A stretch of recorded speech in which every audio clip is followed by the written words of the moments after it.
All right, so my name is Seyeon Hwang, and I will be interviewing you today at World Relief Jacksonville. And your name is Jainaba. Sorry. It's okay. My name's Jainaba Saara. Can you please spell out your name just for the recording? Yes, my name's Jainaba, and that's Jainaba.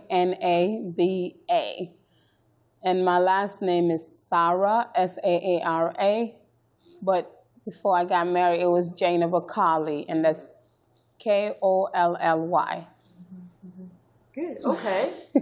So how we're going to do this interview is it'll probably last about an hour. And first of all, go to sleep. First of all, well, I would like you to pick 3 topic cards from these that we can start. Okay. Talk about.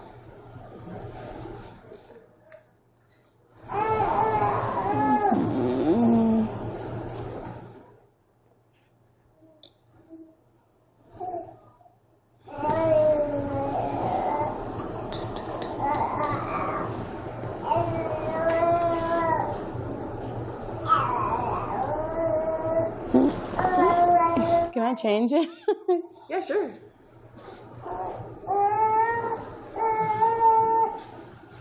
Nima, shh, go to sleep, Mama. You gotta go to sleep, okay? Mommy gotta do this real quick. I know. You want your bottle? Just to play with. Okay, go to sleep. You gotta get some sleep.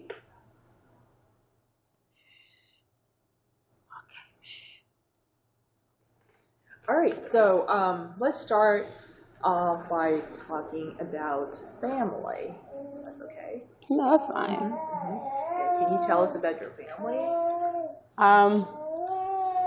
My family, I would have to say, starts with my mother and my father. My family is,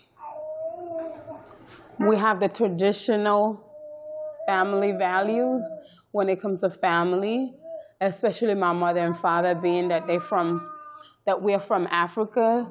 So those values are very important when it comes to family. So for me, family is number one, because no matter what, we can have best friends, we can have good teachers, but no matter what happens in this world, we'll always have family to turn back to.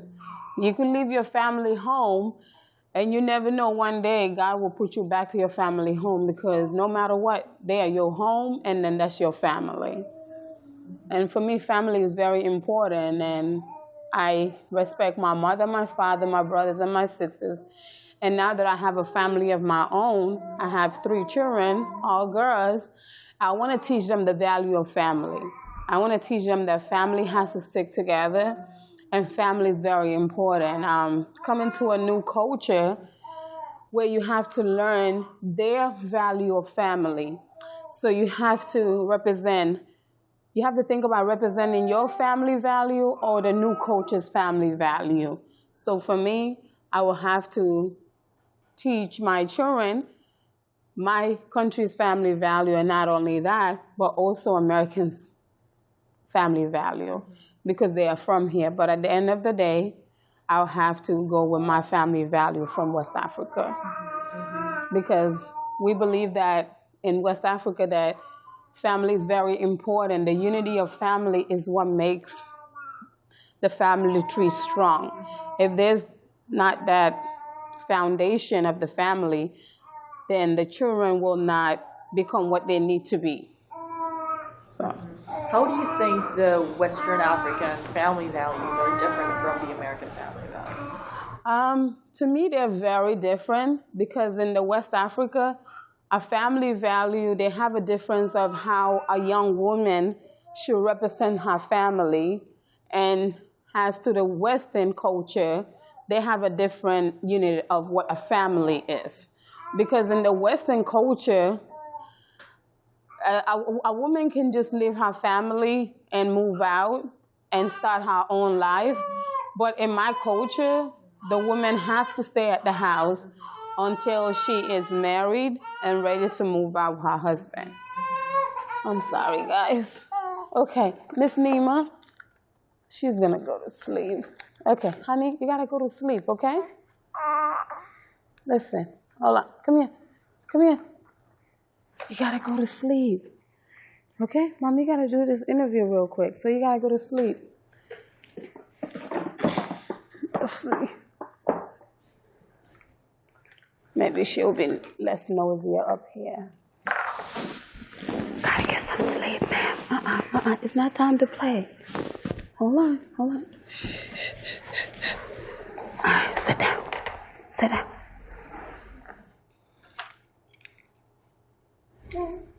Shh. Okay. So the difference of family values that you just talked about, how do you think that impacted your life in the United States? I believe it impacted my life in a great deal way, because coming from Africa, being taught that the girl from the age of 9, 10, you have to be doing the cooking, the cleaning, the taking, more like the second mother to your family, and coming to a new culture where you learn that the kids are not doing all these things. It's the mother who's responsible for all these things. So to me, that was more of an eye-opener, because where I come from, a girl has to represent the mother. So being that my mother was just a housewife and never really went to school or had a elementary education, for me that was an eye-opener. I saw myself as that's not what I wanted to do, and that's not the type of situation that I would want for my kids. So for me, as a young girl at that time, it opened my eye of how I want to represent my family one day. Now, so how was do you think you can tell us more about that family values and your life back in Gambia before coming? Yes, of course. Before I came to America, my family value in Africa was, as I said in my earlier statement, I was the second born. So my mother had to teach me everything that she knew. So, which was getting up early with my mother to teach me to do laundry, to teach me to cook, to clean up. And yes, some people might be thinking, okay, well, in the European culture, it's the same way. The mother teaches the daughter these things, but in the European country, it's different. Because the reason I said it's different, a young girl, for instance, I have a little sister who was born here. She never had all that responsibilities. She was not taught, hey, get up early in the morning, crack of the dawn, and go to the forest with your mom, and go make soap with your mom, and learn how to cook and learn how to do this. She was able to enjoy more of her childhood years and do what she wanted to do. And right now she's 15 and she's into many sports. She did basketball, she did track, she did soccer. And has back home, we don't have that value. We will not have that opportunity, because a young girl, they believed back home a young girl shouldn't have all these opportunities as they do in America.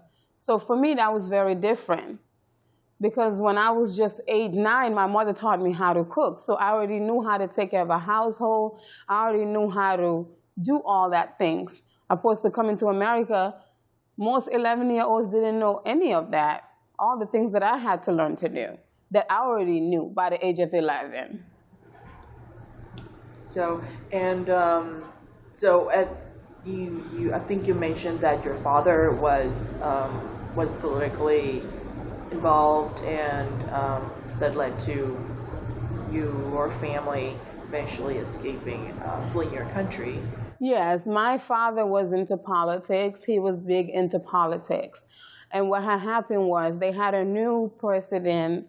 He was working for a different president. So when they had a new president, Yahya Jammeh, it was a group of them that they wanted to assassinate because of the new change in the government, and they believed that he was strong in the government.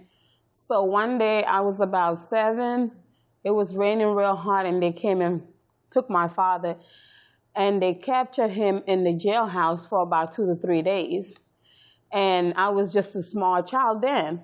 So once they released him, they came back about 2 weeks later, and they said, well, we came to get your husband. They told my mother, we came to get your husband to take him back to his village because his brother died. But my mother knew that that wasn't the case. So we lived in a compound where my dad, he realized there was people at the door who it was. So he was able to go to the other neighbor's house through the back door, by the porch. And he hid in their porch until the government left our home. And, you know, they ranked our home that day. They looked everywhere, and they threatened my mom that next time they come back, that they will kill all of us. So after that, you know, the next day we had to go to the village. We went to my father's brother, and he said that he couldn't help us because it was too many of us. So we ended up going to the village where my mother lived with my mother's sister, and who we lived with until about 2.5 years went by. We didn't hear from our father. And to us, we thought he was already dead. But my mother still didn't move on. She still had the hope that her husband was still alive. So about 2.5 years later, that's when my father finally wrote us a letter saying that he was alive and that he was in America. And come to figure out, all this time he flew to Senegal, where he had seek a protection from their government. So their government protected him and gave him a new identity, where he was able to just wait until he get his papers. And then, so after that, he reached out to the American government, and that way he came through America. And once he was here, he reached out so many times to the American government, and nobody was able to help him. And so he finally went to World Leaf, where he was partnered with Michelle Hill, and she was one of the volunteers that helped at World Leaf. So throughout with their church, they had helped him to reach out to his family back home. So we received the notice saying that for us to go to Senegal, hoping that our visas will be ready. So my mother and 5 of us, my siblings, we all left Gambia that day with no time to say goodbye to our families in Gambia. When we got to Senegal, hoping that our visas was ready, our visa wasn't ready. And every few months passed, we will go to the Senegal embassy. We will have visa for one person, and we won't have visa for everybody. And so my father kept trying and trying and trying, and finally we all had our visa after 1.5 years of living in Senegal.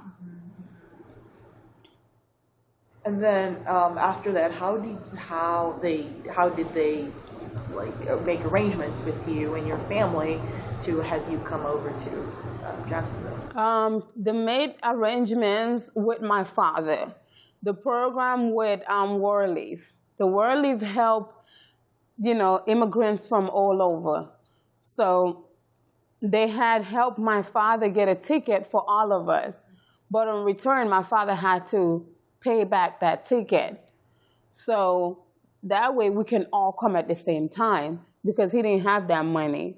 So when we did came, he was able to make small payment, and he paid it off until all that was paid off, all of us, to come to America. How long did it take for your family to go through the process of resettlement? For me, it took my family a while to go through the resettlement. And the reason I said that was because it took us, you can say, at least 1 year. And 1 year for most people might be a long time, but for someone who just came from a new culture where everything is different, it's a while. My brothers and my sisters, my siblings and I, it took us a while because we had to get adjusted to the new culture. And I can say my mother as well. My father was already here, so he knew the culture, he knew the language, but there was only so much that he can help us with, because we got they put us in the school system. We all had to go to school, where back home we didn't have to go to no school. So that was a challenging for all of us. And it affected all of us individually in a different way, me and my siblings. Because we had to go to school, we had to learn the new school system, we had to learn the way of dressing, and we had to learn the manners, the mannerism in America, and how to act, and what to say, and what not to say. So it was very challenging for us. And I can remember one time going to school, I didn't really know the way the Americans dress for school. Or I wore this really long dress that I had got, and all the kids were staring at me. I was like, why are they staring? Well, come to figure out, I was overdressed for school, that I didn't have to dress all that way. So to me, you know, it was something else that I had to learn. Oh, we had to learn to dress for special occasions and different occasions, that you cannot wear your pajamas to school. I mean, if you choose to, you can, but it wasn't something that most people do in American schools. I would say in a middle school. Was that the same case for your siblings? I believe for my siblings it was the same case, because they was put in a lower grade level than I was, being that I was already 11 and my brother, he was already 13. I had to be in middle school. They had to put me straight in 6th grade, and they put him in 8th grade, I believe.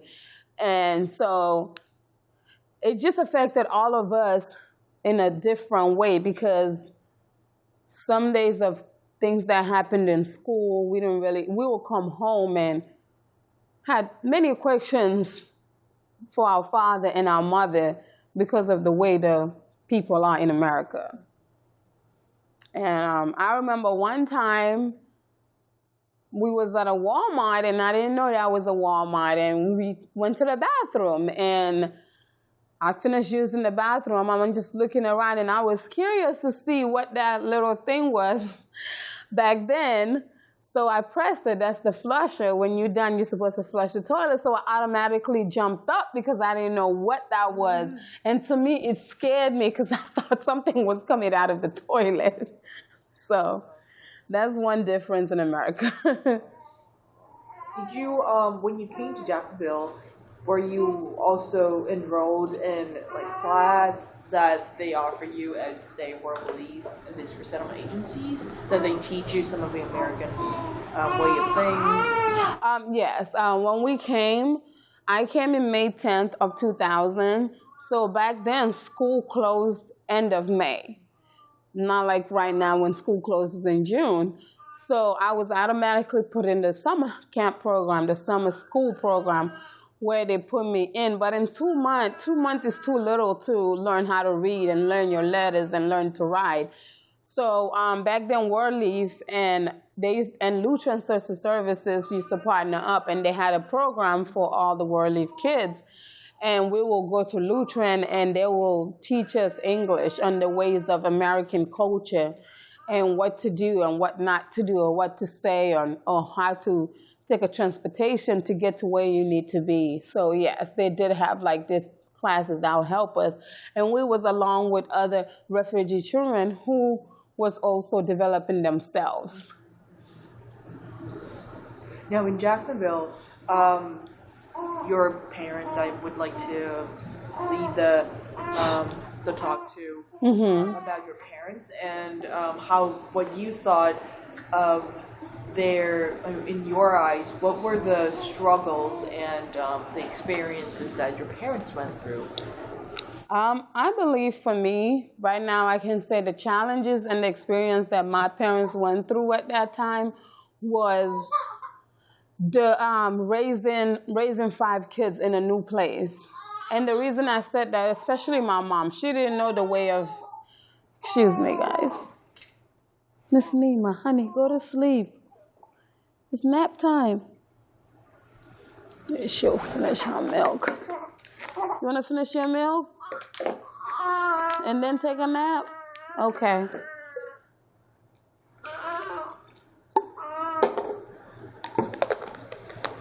Okay, there you go. Make sure you drink it.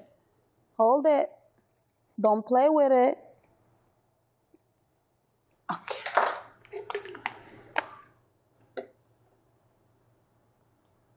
Okay.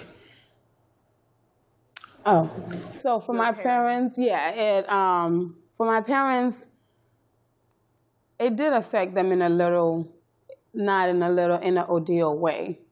Because for me at that time, especially as my father, he's looking at it as this is a new culture and that he's the man and he's the provider of the family.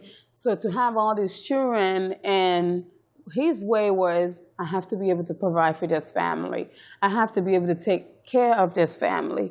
So to me, I believe that was his biggest worry. Even though his biggest worry went from bringing his family to America, at that moment he didn't think about how it's a new culture and all these children, how he's going to take care of them in America until we finally came. So to me, finances was a big ordeal for them. Did your father get a job when you arrived, when you got to Jacksonville, or had he already gotten a job? My father was already working because he was already in America prior to us coming here. He was already here for 3 years. So he was working already through the security system. But when we came, he had to get a second job because just one job was not enough to provide for 6 people with my 5 siblings plus my mother. And for my mother, it was also different because she was never working. She was more like the stay-home mom. And so she had to look for a job in order to help my father provide for us. So she started working at a hotel as a housekeeper. And then Michelle Hell, our sponsor, who helped her, took her to a nursing home. They was hiring for a patient care tech. She ended up getting a job there because the housekeeping was just overwhelming for her. So she's been working there for almost 17 years now at the nursing home. She still works there? Mm-hmm, yeah. So how do you think there was some level of help and support from the community as your family was resettling? Yes, I believe it was some help and support from the community, especially World Relief. And especially First United Baptist Church, which was where Michelle Hell, she helped us. She was our sponsor from World Relief. I believe it was a great help because when we came, the apartment that my parents ended up getting, they're the ones who helped my family, my mother and father, furnish that apartment. They gave us beds. They gave us clothing. When we came to America, I remember the next day, they made sure that we didn't lack anything. All the kids had bags and bags full of clothes, bags and bags full of candy, and the refrigerator was just loaded of food. Many of these food that we didn't know anything about, but it was a lot of food in the fridge and clothing and all that. And every Sunday, they'll come and pick us up for church. And, you know, the church ended up giving us a van for transportation for all of our family to be able to transfer throughout Jacksonville. Because my father at that time had a vehicle that was only good enough for him. Yeah. Now, speaking of transportation, did you learn to drive?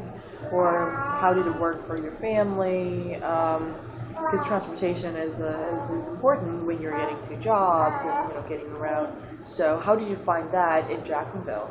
For me, it was more like school, as I say, in the World Relief the camps.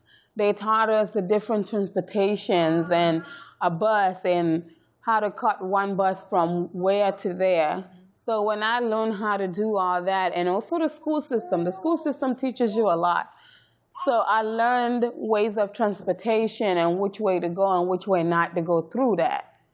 And for me, the transportation was my parents, and then the city bus as well. Because at then my mother, she didn't know how to drive, so my father had to teach her how to drive. And then when she knew how to drive, she was also our transportation. But I myself didn't learn how to drive until I was 16, and I took driver's ed at Inglewood High School, and that's where I learned how to drive. And now you're driving. Yes. Yeah, I am driving on my own. I had my license, my full license, when I was 17 and a half through driver's ed. Yeah. What would you say, living in Jacksonville, what would you say were two most difficult things that you had to encounter and you had to possibly overcome? For me, the two important things that I had to encounter in Jacksonville was, I believe, school. And school was one, and then number two is just the ways of life. And the reason I said the ways of life is you're in a culture where you have to be careful. That being too nice can be a dangerous thing. So for me, school was important because to me, once I was in school and I learned what women and girls are capable of, it gave me an outlet of things in life. For me, school was something that I have always loved and wanted more of. Because it's not necessarily school, but necessarily learning to read. You are like, man, I'm unlocking all this information that I didn't know before. So it was more like books for me. And so, to me, I was like, things can change. It's not about a girl staying home to cook and clean and help her mother being in the house. It's more of education can take you a whole bunch of places. That's how I looked at education. And that's why I have always been strong when it comes to education. Yes, it had never been easy for me. It was many challenges that I had to face along the way, as well as when I graduated high school back in 2008. For most kids, they already know what they want to be when they grow up. For me, I didn't know what I wanted to be when I grow up. All I knew was graduate and get that diploma because that's what my parents wanted for me. Not only that, but that's what I wanted for myself. But I was not taught that there's colleges and then you have your opportunities. You can be anything that you want. You understand? So I had to learn all this on my own. And once I did learn, it took me a while to figure out what it is that I want to do. So when I graduated, I moved to Seattle with my cousin, hoping that will help me. But instead, my mother made me come back to Jacksonville to help her take care of the household. And at that moment, I didn't like that because to me, she was hindering my growth. That's how I looked at that. So I stopped going to school because college became challenging. When I went to college, I'm like, okay, I already have my high school diploma. Why are you making me take these remedial classes? So I stopped going to school. And, I got into a serious relationship and I was going to school and I stopped college. And after my first daughter was born, I told myself, I said, this is not what I want her to live her life. And I don't want to be a hypocrite one day where I tell my daughters to go to college and I didn't finish college myself. So I had that motivation to finish college. I would say my children gave me that motivation to go back to school, to finish school. So in 2015, my daughter was born in 2015, I registered at FSCJ. I took a placement test again because I took a few years, and I was placed in the college program, in the college classes. So from there, I took online classes while taking care of a newborn.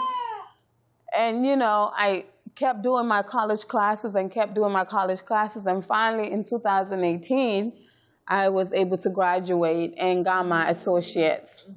So, and now I'm applying for the program at UNF to one day to become a therapist. So for me, this is just the beginning when it comes to school because I still have a long way to go until I can finish my goals of education. It doesn't matter of me having 3 children. I'm going to work at my pace and no matter what, I know that I have to reach this goal. Nima, go to sleep, baby. She usually goes to sleep. All right. Shh. Hey.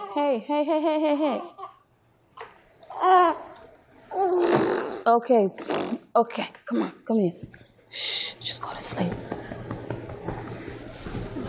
Now that you have your own family, how do you think that different family values are playing out in your own family? I believe that the different family values are working in my family in many different ways, because living in America for over 18 years, it has taught me a lot. And I'm not saying that I'm going to forget my culture or my culture's family value, but at the same time, you can say I got pieces from my own family value from West Africa and Americans' family value. And for me, my family value, I'll have to say, now that I have my own family, it has taught me to put my children first. It has taught me that it's not about the money at the end of the day. It's, yes, we have to have money to pay bills. Yes, we have to have money to put our children in different activities and different things. But it's more has to have time for my children and to be there for them and to let them know that there's so much to life than just what they teach you in the Western world. And the reason I said that is because now things are changing. And in Africa, it's not like that anymore, where you will have to stay home, cook, clean, and then when you are 13, 14, they marry you off. Now, a lot of the women back home are having a lot more opportunity. And having my own family, that's what I want for my children. I want them to be able to have that opportunity to be able to unlock that key, to education and to world around them, because there's so much more work out there in the world that we can learn each and every day, not just doing the same thing every day. So I guess you're finding ways to somehow take some of the values from your Western African culture and at the same time accepting some of the American values and using them. Exactly. And the reason I said that is because, okay, so in America, one thing I like about the American culture when it comes to families is that, not that I'm saying that we don't have that back home, but it teaches you to put your children first. It teaches you that your kids can have so much opportunities than what you didn't have growing up. So for me, I don't look at it as I lost. To me, I look at it as I gained. As opposed to in the Western culture, in America, a woman don't have to be rushed to get married.